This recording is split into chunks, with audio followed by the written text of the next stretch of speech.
No! No! No!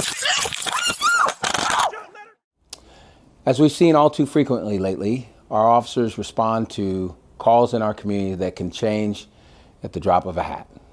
And it can go from a calm situation to something that is life-threatening. And we've seen that a lot lately. Recently, we had 2 officers respond to an individual that was trying to break into an elderly woman's home.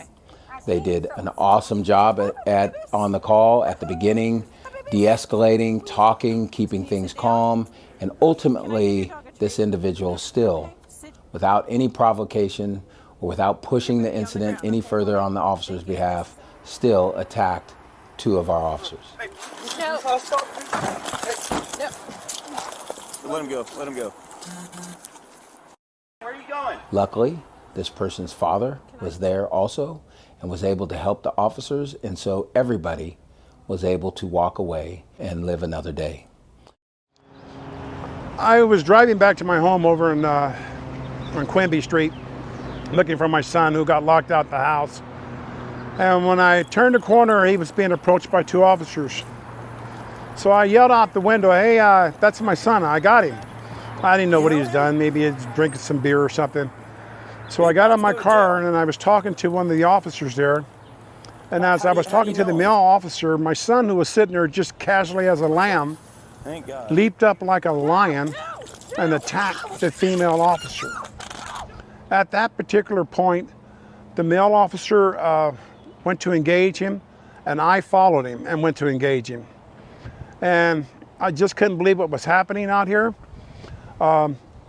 We were able to get him, he had wrapped himself like a python around the lady, and I kept telling him, "You're gonna die here, man. You're going to die today." But this young man reached up and took a nice piece of chunk, bit into my hand, man. It's been over a week now and it still hasn't healed. So that was a very, very frightening day for me. It was probably one of the most devastating days I think I've experienced in a while.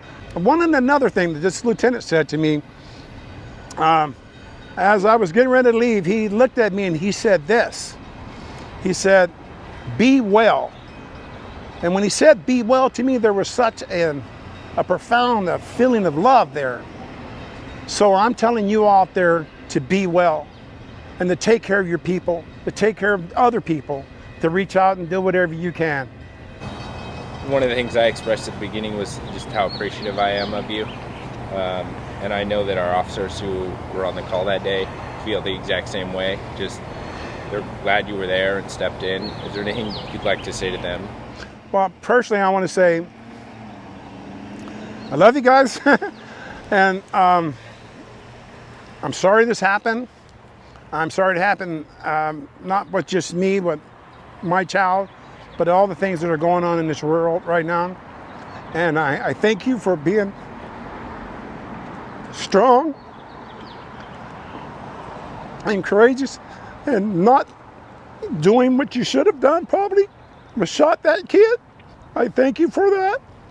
And just be well, like the lieutenant told me, be well.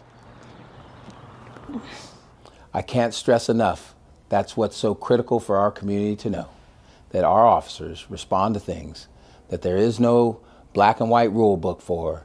Things can change at a drop of a dime. And I think these 2 officers and this person's father showed the compassion that we all know is needed in our community, and everybody survived and can deal with whatever issues they have tomorrow.